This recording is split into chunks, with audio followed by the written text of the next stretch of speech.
Assalamualaikum warahmatullahi wabarakatuh. Salam dan bahagia selalu Bapak dan Ibu penggerak. Saya Fitriani, calon guru penggerak angkatan 10 dari Kabupaten Subang. Pada video kali ini saya akan memaparkan koneksi antar materi sebagai kesimpulan dan refleksi pemikiran Ki Hajar Dewantara di modul 1.1 pada program pendidikan guru penggerak. Pendidikan bukan hanya tentang mentransfer pengetahuan, tetapi juga tentang membentuk karakter dan memberdayakan individu untuk mencapai potensi penuh peserta didik. Saya percaya bahwa setiap anak memiliki bakat unik yang harus dipupuk dan diberi kesempatan untuk berkembang melalui proses pendidikan dan pengajaran. Ki Hajar Dewantara menyebutkan bahwa pengajaran adalah bagian dari pendidikan. Pengajaran merupakan pendidikan dalam memberikan ilmu atau faedah untuk kecakapan hidup secara lahir dan batin. Sedangkan pendidikan memberikan tuntunan terhadap segala kekuatan kodrat yang dimiliki anak agar ia mampu mencapai keselamatan dan kebahagiaan yang setinggi-tingginya sebagai seorang manusia maupun sebagai anggota masyarakat. Ki Hajar Dewantara mengibaratkan pendidikan sebagai tempat persemaian benih-benih kebudayaan dalam masyarakat. Pernyataan ini merupakan manifestasi dari peran fundamental pendidikan dalam membentuk individu dan masyarakat secara keseluruhan. Pada tingkat yang paling dasar, pendidikan tidak hanya memberikan pengetahuan dan keterampilan, tetapi juga membentuk karakter, nilai-nilai, dan sikap yang akan membimbing individu dalam kehidupan mereka. Seperti benih yang tumbuh menjadi pohon yang kokoh, pendidikan memberikan fondasi yang kuat bagi perkembangan pribadi dan profesional. Lebih lanjut, pendidikan juga berperan dalam membentuk masa depan. Dengan memberikan pemahaman tentang dunia, pendidikan membuka pintu bagi inovasi, penemuan, dan perubahan positif. Benih-benih pengetahuan yang ditanam dalam pendidikan memiliki potensi untuk tumbuh menjadi solusi bagi berbagai tantangan yang dihadapi manusia.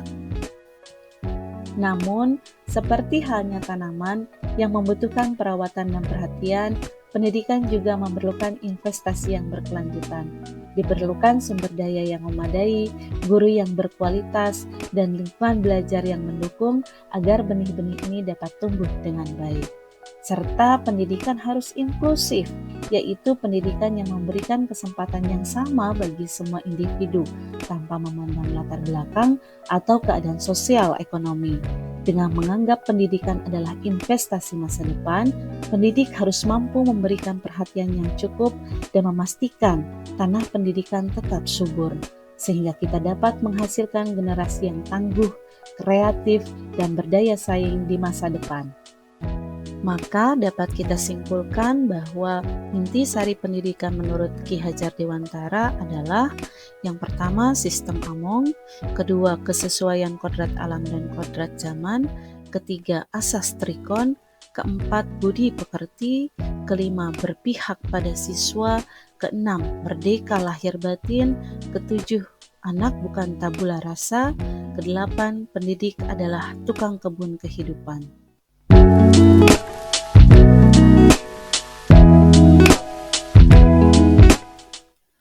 Sebelum mempelajari modul 1.1 ini, saya menganggap bahwa siswa sebagai kanvas putih atau lembaran kosong.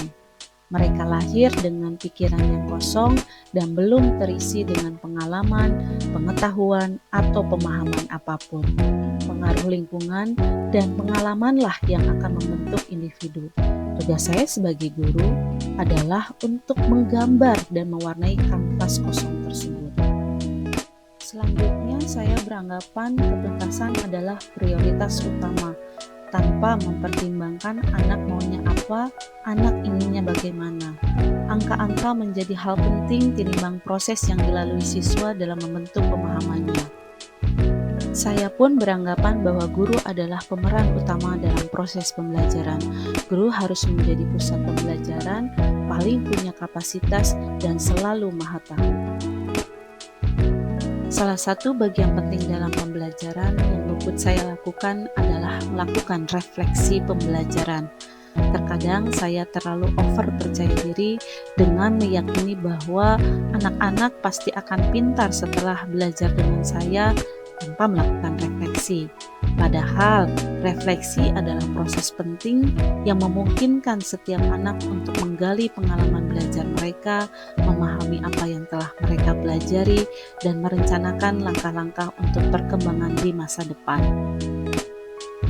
Berikutnya, ketidakpahaman saya akan pentingnya memahami karakter siswa. Sebagai pendidik, saya cenderung tidak peka terhadap karakter siswa. Padahal, ketidakpekaan ini menimbulkan berbagai masalah baru dalam proses pembelajaran, seperti mudahnya konflik muncul di kelas, anak yang memiliki keterampilan dan bakat unik terabaikan, tidak terjalinnya ikatan emosional antara pendidik dan siswa, dan lain-lain.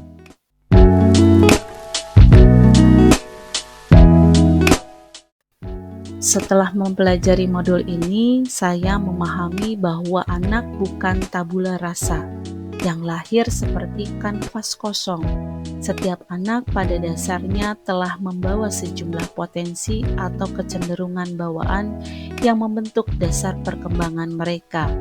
Potensi pada anak ini diibaratkan garis-garis samar pada selembar kertas.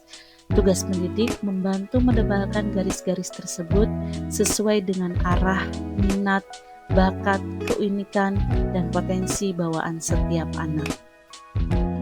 Sebagai contoh, guru dapat menebalkan potensi laku anak melalui kekuatan konteks sosiokultural, misal dengan menerapkan konsep Masagi dalam pembelajaran. Konsep Masagi ini sendiri adalah konsep pendidikan yang berisi pendidikan karakter yang berorientasi pada pendidikan budi pekerti, akhlak sosial, dan keluhuran nilai-nilai kearifan lokal.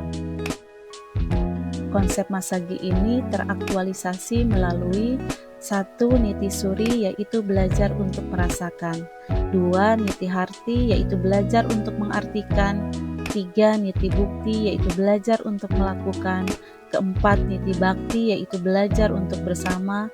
Dan yang kelima, Niti Sajati, yaitu belajar untuk sempurna.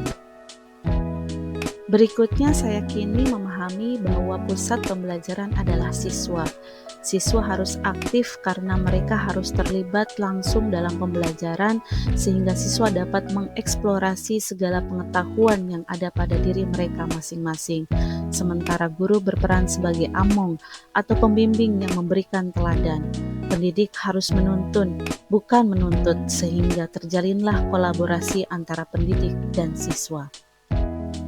Selanjutnya, setelah mempelajari modul 1.1 ini, saya menjadi paham bahwa setiap anak unik karena memiliki karakter masing-masing. Saat ini, saya meyakini bahwa setiap anak terlahir berbeda dengan keragaman karakteristik. Keragaman karakteristik inilah yang akan membuat pembelajaran di kelas menjadi bervariatif. Tugas pendidik menuntun bakat dan minat anak sesuai dengan kodrat alam dan kodrat zamannya. Setelah mempelajari modul 1.1 ini, ada beberapa langkah pasti yang harus saya segerakan untuk direalisasikan di dalam pembelajaran di kelas saya, yaitu yang pertama dan utama harus saya lakukan adalah sesegera mungkin mengubah miskonsep atau pemahaman yang keliru tentang paradigma mendidik yang sebelumnya saya pahami. Berikutnya adalah menerapkan pembelajaran sistem Among, di mana pendidik memberikan teladan, sementara siswa adalah target utama yang harus dilayani. Selanjutnya, menerapkan pembelajaran yang berdiferensiasi, yaitu pembelajaran yang menyesuaikan proses pembelajaran untuk memenuhi kebutuhan individual siswa dengan mengakui bahwa setiap siswa memiliki gaya belajar, minat, kebutuhan, dan tingkat kemampuan yang berbeda. Selain itu, saya pun akan merancang pembelajaran yang berpusat pada siswa berbasis aktivitas, dengan mempertimbangkan kodrat alam dan kodrat zaman, dalam hal ini dengan tidak mengabaikan nilai-nilai budaya yang berkembang di tempat siswa bertumbuh, sekaligus melibatkan kemajuan teknologi.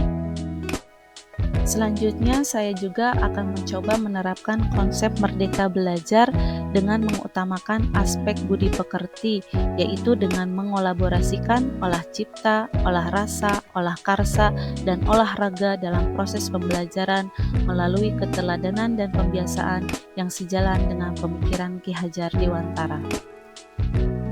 Sesuai dengan apa yang pernah disampaikan oleh Ki Hajar Dewantara, bahwa budi pekerti, watak, karakter adalah bersatunya, perpaduan harmonis antara gerak, pikiran, perasaan, dan kehendak atau kemauan sehingga menimbulkan tenaga atau semangat.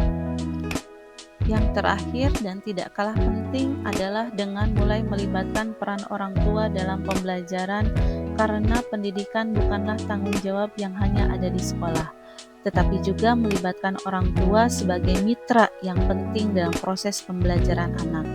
Menjalin komunikasi yang baik dengan orang tua agar orang tua dapat memantau dan mendukung progres akademik anak mereka dengan lebih baik, agar orang tua pun dapat memberikan dukungan emosional dan motivasi yang sangat diperlukan bagi anak-anak mereka dalam menghadapi tantangan belajar. Demikian koneksi antar materi dari pemikiran Ki Hajar Dewantara. Sampai jumpa di video berikutnya. Salam guru penggerak, tergerak, bergerak,